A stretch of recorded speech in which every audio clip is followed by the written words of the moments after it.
இப்போ நம்ம எடுத்துக்கொள்வோம் வசனம் வந்து 1 யோவான் 2:22. இயேசுவை கிறிஸ்து அல்ல என்று மறுதலிக்கிறவனை அல்லாமல் வேற யார் பொய்யன்?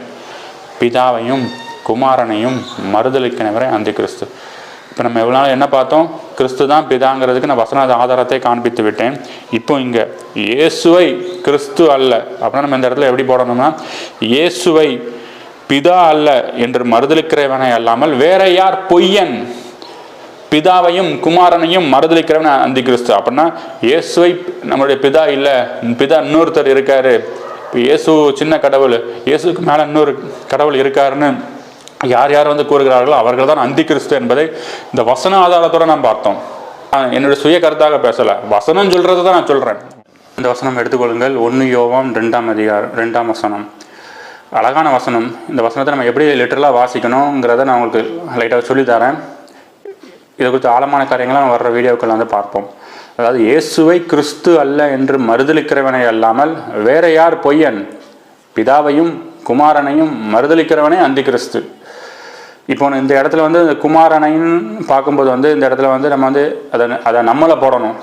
ஏன்னா நம்ம 2 கொரிந்தியர் 6:18 என்ன பார்த்தோம்? நீங்களே குமாரரும் குமாரத்திகளுமாக இருப்பீர்கள், நான் உங்களுக்கு பிதாவாக இருப்பேன்னு சொல்லி இயேசு கிறிஸ்து சொல்கிறார். அப்படின்னா அந்த இடத்துல குமாரன் வந்ததுக்கப்புறம் இந்த இடத்துல உள்ள குமாரன் நம்ம போட்டு பார்க்கணும். அப்படின்னா இப்போ இந்த மகேந்திரன் ஆகிய குமாரன் இயேசு கிறிஸ்து தான் பிதா என்று உங்களுக்கு சுவிசேஷம் அறிவிக்க வருகிறான். அவரை நீங்கள் மறுதலிச்சிங்கன்னா அவன் தான் அந்தி கிறிஸ்து என்று தான் இந்த வசனம் வந்து கூறுகின்றது. இதுதான் இந்த வசனத்துடைய ஆழம். பிதாவையும் குமாரனையும் மறுதலிக்கிறவனே அந்தி கிறிஸ்து. இயேசு கிறிஸ்துவே கர்த்தராகிய இயேசு கிறிஸ்து ஒருவரையே பிதாவாக ஏற்றுக்கொண்ட ஒருவன் தான் குமாரன், அல்லது ஏற்றுக்கொண்ட ஒரு பெண் தான் குமாரத்தி என்கிற ஸ்தானத்தை பெறுகிறாள். மற்ற யாருக்குமே அந்த ஸ்தானம் கிடையாது. 1 யோவான் 2:23 குமாரனை மறுதலிக்கிறவன் பிதாவனை உடையவன் அல்ல, குமாரனை அறிக்கையிடுகிறவன் பிதாவையும் உடையவனாய் இருக்கிறான். அப்படின்னா நீங்கள் குமாரனை அறிக்கையிட்டாலே போதும், ஆட்டோமேட்டிக்காக father is here because he is the father. அப்படின்னா நீங்கள் குமாரனை அறிக்கையிடலைன்னா உங்கள்கிட்ட பிதாவும் இருக்க மாட்டார். அப்படின்னா தெளிவாக புரிஞ்சுக்கொள்ளுங்க. குமாரனை நம்ம அறிக்கையிட்டோன்னா father is inside us because he is the father. ஆனால் இவங்க என்ன சொல்லுவாங்கன்னா, குமாரனை அறிக்கையிட்டால் பத்தாது, நீங்கள் ஃபாதரையும் அறிக்கையிடணும், நீங்கள் பரிசுத்தாவினவரை அறிக்கையிடணுங்கிறது. அப்படின்னா இவங்க என்ன சொல்லி கூற வருகிறார் என்றால், குமாரனை அறிக்கையிடுகிறவன் பிதாவை உடையவனாக இல்லை என்று இவர்கள் வந்து வசனத்தை திருப்தி பேசி கொண்டிருக்கிறார்கள். குமாரனை அறிக்கையிடுகிறவன் பிதாவை உடையவன் அல்ல, பிதாவையும் அறிக்கையிட வேண்டும் என்று இவர்கள் வந்து பேசிக் கொண்டிருக்கிறார்கள். எவ்வளவு வேதத்திற்கு அகைன்ஸ்டாக பேசிக் கொண்டிருக்கிறார்கள். இவர்கள் தான் அந்த அந்தி கிறிஸ்து என்பதை வேதம் நமக்கு திட்டமும் தெரியுமாக கூறுகிறது. இப்போ நம்ம எடுத்துக்கொள்வோம் வசனம் வந்து 1 யோவான் 2:22. இயேசுவை கிறிஸ்து அல்ல என்று மறுதலிக்கிறவனை அல்லாமல் வேற யார் பொய்யன்? பிதாவையும் குமாரனையும் மறுதலிக்கிறவரே அந்த கிறிஸ்து. இப்போ நம்ம எவ்வளோ நாள் என்ன பார்த்தோம்? கிறிஸ்து தான் பிதாங்கிறதுக்கு நான் வசன ஆதாரத்தை காண்பித்து விட்டேன். இப்போ இங்கே இயேசுவை கிறிஸ்து அல்ல அப்படின்னா நம்ம இந்த இடத்துல எப்படி போடணும்னா, இயேசுவை பிதா அல்ல என்று மறுதலிக்கிறவனை அல்லாமல் வேற யார் பொய்யன்? பிதாவையும் குமாரனையும் மறுதலிக்கிறவன் அந்தி கிறிஸ்து. அப்படின்னா இயேசுவை நம்மளுடைய பிதா இல்லை, பிதா இன்னொருத்தர் இருக்காரு, இயேசு சின்ன கடவுள், இயேசுக்கு மேலே இன்னொரு கடவுள் இருக்காருன்னு யார் யார் வந்து கூறுகிறார்களோ அவர்கள் தான் அந்தி கிறிஸ்து என்பதை இந்த வசன ஆதாரத்தோடு நான் பார்த்தோம். என்னுடைய சுய கருத்தாக பேசலை, வசனம் சொல்கிறது தான் நான் சொல்கிறேன். இந்த அருமையான இந்த செய்தியை உலகத்தில் உள்ள அனைவரும் கேட்கும்படியாக நிற்கிற செய்யும். அதே நேரம் இந்த செய்தியில் உள்ள வேத வார்த்தைகள் எங்கள் இருதயங்களை ஆழமாய் பதிந்து கேட்கிறவர்களுக்கு ஆசீர்வாதமாய் மாற நீ தாமுடைய பரிசுத்த ஆவியானவருக்கு கூடாக பேசும்.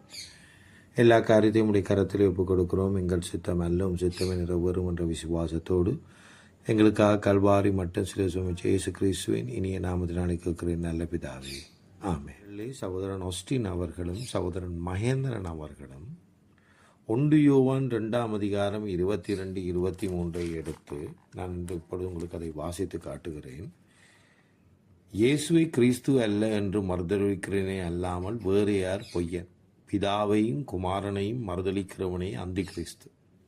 குமாரனை மறுதலிக்கிறவன் பிதாவை உடையவன் அல்ல, குமாரனை அறிக்கையிடுகிறவன் பிதாவையும் உடையவனாய் இருக்கின்றான்.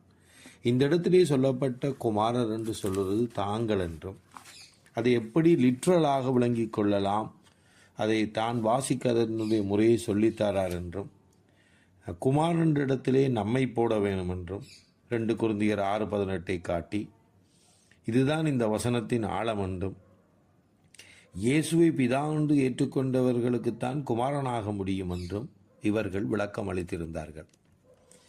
ஆகையால் இதை கேட்ட பொழுது நான் மிகவும் ஆச்சரியப்பட்டு, இவ்வாறான ஒரு விளக்கத்தை நான் என் கிறிஸ்தவ சரித்திர வரலாற்றிலே நான் இதை அறியவில்லை.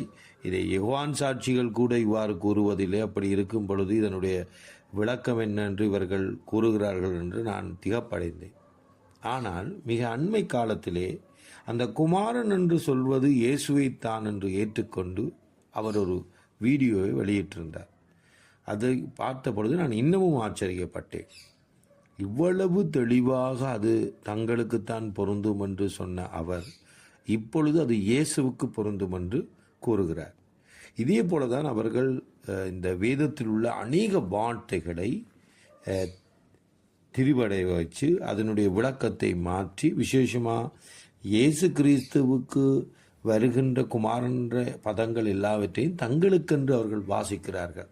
இதேபோல் வருகின்ற காலத்திலே அவர்கள் இப்போ சொல்லுகிற எத்தனையோ காரியங்களை அவர்கள் நிச்சயமாக மாற்றி அமைப்பார்கள் என்று நான் நம்புகிறேன். ஆனால் ஒரு அடிப்படையில் நான் சந்தோஷப்படுகிறேன், அவர்கள் இறுதியிலே அது இயேசுவுக்குத்தான் என்று ஏற்றுக்கொண்டது மகிழ்ச்சிக்குரிய காரியம். ஆகையால் நீங்கள் ஒன்றை நம்புங்கள், இவர்கள் காலத்துக்கு காலம் யெகோவான் சாட்சிகளைப் போல் தங்கள் உபதேசத்தையும் தங்கள் எண்களையும் மாற்றி கொண்டிருக்கிறார்கள். ஏனென்றால் இவர்களுக்கென்று ஒரு உபதேசமோ ஒரு சபையோ ஒரு படிப்பினையோ கிடையாது. தங்களுடைய சிந்தனைக்கேற்ற மாதிரி இவர்கள் பேசிக்கொண்டு இருக்கிறார்கள். அதே நேரம் இவர்கள் சொல்லுகிற விவகாரம், இவர்கள் என்னிடத்திலே ஒரு சில கேள்விகளை முன்வைத்திருக்கிறார்கள். இவர்கள் கேட்கிறார்கள், யாத்ராமம் 3:14 யார் என்று. அடித்து கூறுகிறேன், எங்கள் சபையிலே தெளிவாக எழுதப்பட்டிருக்கிறது. அந்த 3:14 இயேசு கிறிஸ்து என்று. அதவராய் இருக்கிறேன் என்று பழைய ஏற்பாட்டில் தன்னை அறிமுகப்படுத்தினவர் இயேசு கிறிஸ்து. அதில் எந்த மாற்று கருத்தும் இல்லை. எங்களுடைய சபைக்கும் வேதாகமத்துக்கும் என்பதுதான் எங்களுடைய ஆழமான நம்பிக்கை. அதே நேரம் இவர் இன்னொரு காரியத்தை கூறியிருந்தார். இயேசுவை குமாரன் என்று அழைப்பதற்கு காரணம், தாய் தகப்பன், ஒரு தாயும் ஒரு தகப்பனும் இருக்கின்ற, அது மிகவும் ஒரு பொய்யான கருத்து. இதே போல் எதிர்காலத்திலே அவர் அதை மாற்றிக்கொள்ள வேண்டி வரும்.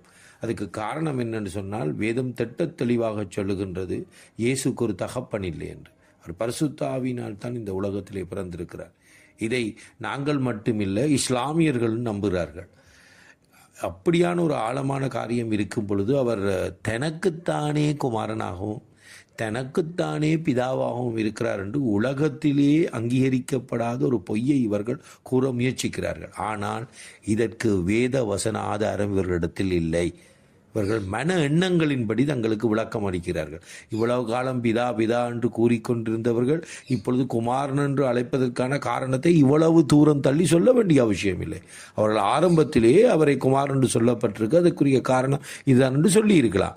ஒரு காரணத்தை சொல்லுவது பிரச்சனை இல்லை, அதற்கான ஆதாரத்தை எங்களுக்கு முன்வைக்க வேண்டும். விசேஷமாக இயேசுவை தேவகுமாரன் என்று மாத்திரம் அல்ல, மனுஷகுமாரன் சொல்லி இருக்கின்றது. மனிதனாய் வந்தபடியால் அவரை மனுஷகுமாரன் என்று சொன்னால் ஏன் அவரை தேவகுமாரன் என்று சொல்ல வேண்டும்? இதுதான் எங்களுடைய கருத்து. ஆகையால் இவர்கள் காலத்துக்கு காலம் வேத வசனங்களை மாற்றிக்கொண்டு பிழையான விளக்கங்களை அளித்து கொண்டு போகிறார்கள். எதிர்காலத்திலும் இவர்கள் இவ்வாறு மாற்றுவார்கள் என்பதற்கு எவ்விதமான சந்தேகமும் இல்லை. ஆனால் இயேசுவை கடைசியில் இவர்கள் குமாரன் என்று சொன்னதை ஏற்றுக்கொண்டது போல் ஏனைய வசனங்களையும் ஏற்றுக்கொண்டு சத்தியத்தையும் இவர்கள் ஏற்றுக்கொள்வார்கள் என்பதில் நாங்கள் வாஞ்சியாகவும் பிரார்த்தனையோடும் காத்திருக்கிறோம்.